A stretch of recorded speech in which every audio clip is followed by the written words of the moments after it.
Hello hi, നമുക്കിന്ന് പുട്ടുപൊടി കൊണ്ട് നെയ്പത്തിരി ഉണ്ടാക്കിയാലോ. അതിനായിട്ട് ഞാൻ കുറച്ച് തേങ്ങയും ചെറിയ ഉള്ളിയും ഒരു ടീസ്പൂൺ വലിയ ജീരകവും കൂടെ ഒരു മിക്സിയുടെ ജാറിലേക്ക് ഇട്ട് കൊടുത്ത് ഒന്ന് ചതച്ചെടുക്കുന്നുണ്ട്. ഇതുപോലെ ചതച്ചെടുത്തിട്ടുണ്ട്. ഇനി നമുക്കത് അങ്ങോട്ട് മാറ്റി വെക്കാം. ഈ ഒരു ബൗളിലേക്ക് 1.5 കപ്പ് പുട്ടുപൊടിയാണ് കേട്ടോ ഞാൻ ഇട്ട് കൊടുക്കുന്നത്.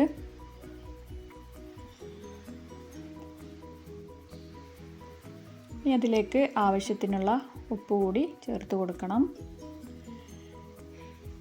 ഇനി അതൊന്ന് തിളച്ച വെള്ളത്തിലൊന്ന് കുഴച്ചെടുക്കണം. ഞാൻ 1.5 കപ്പ് പൊടിക്ക് 1.5 കപ്പ് വെള്ളമാണ് എടുക്കുന്നത്. ഇപ്പോൾ വെള്ളം നന്നായി തിളപ്പിച്ചെടുത്തിട്ടുണ്ട്. ഇനി അതൊന്ന് അതിലേക്ക് ഒഴിച്ചു കൊടുത്ത് നന്നായിട്ടൊന്ന് കുഴച്ചെടുക്കണം.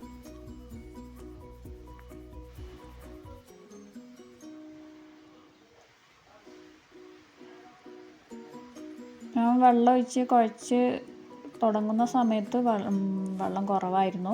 പിന്നെ ഞാൻ കുറേശ്ശെ ആയിട്ട് വെള്ളം ഒഴിച്ച് കൊടുത്ത് കുഴച്ചെടുക്കുകയാണ് ചെയ്തത്. പിന്നെ ഒഴിച്ചത് പച്ചവെള്ളമാണ് കേട്ടോ ഒഴിച്ച് കൊടുത്തിട്ടുണ്ടായിരുന്നത്. നല്ല ചൂടായിരുന്നു, അതുകൊണ്ടാണ് ഞാൻ സ്പൂണ് വെച്ച് കുഴച്ചെടുക്കുന്നത്. ഒന്ന് ചൂടാറിയതിന് ശേഷം നമുക്ക് കൈകൊണ്ട് തന്നെ നന്നായിട്ട് കുഴച്ചെടുക്കണം.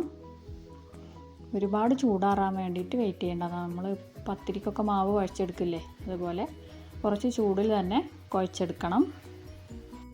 അപ്പോൾ നമ്മുടെ ചാനൽ സബ്സ്ക്രൈബ് ചെയ്യാത്തവരുണ്ടെങ്കിൽ ഒന്ന് സബ്സ്ക്രൈബ് ചെയ്യുക.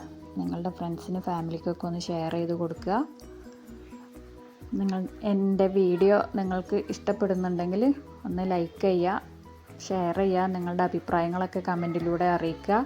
അപ്പോൾ ഞാൻ നേരത്തെ ചതച്ച് വെച്ചിട്ടുള്ള തേങ്ങ കൂടി അതിലേക്ക് ഇട്ട് കൊടുത്ത് നന്നായിട്ട് ഒന്നുകൂടെ കുഴച്ചെടുക്കുന്നുണ്ട്.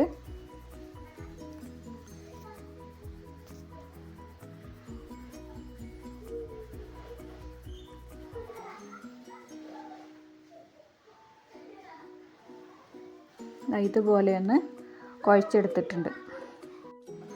ഇനി ഒരു ചട്ടിയിലേക്ക് ഓയിൽ ഒഴിച്ച് കൊടുത്ത് അത് നന്നായി ചൂടായി വരുന്ന സമയത്ത് നമുക്കിത് ചെറിയ ചെറിയ ഉരുളകളാക്കി നമ്മുടെ പത്തിരി പ്രസ്സിൽ മെല്ലെ ഒന്ന് പ്രസ് ചെയ്താൽ മാത്രം മതി.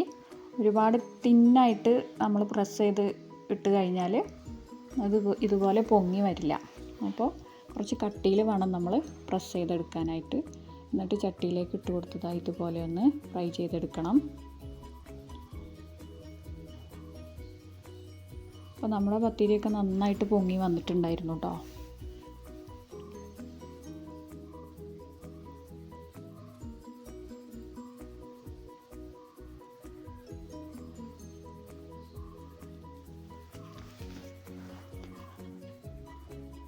അപ്പോൾ എല്ലാവരും ഇതുപോലെ ഒന്ന് വീട്ടിലുണ്ടാക്കി നോക്കുക. എന്നിട്ട് നിങ്ങളുടെ അഭിപ്രായങ്ങളൊക്കെ കമൻറ്റിലൂടെ അറിയിക്കണം. അങ്ങനെ എല്ലാ പത്തിരിയും ഇതുപോലെ ഒന്ന് ഫ്രൈ ചെയ്തെടുത്തിട്ടുണ്ട്. നമ്മുടെ പത്തിരിയൊക്കെ ഇതുപോലെ ആയി കിട്ടിയിട്ടുണ്ട്.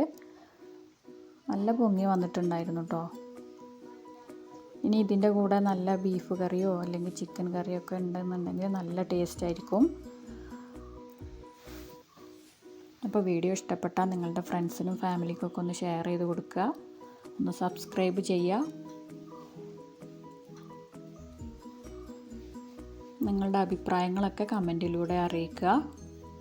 അപ്പോൾ ഇന്നത്തെ വീഡിയോ ഇത്രയൊക്കെ ഉള്ളൂ.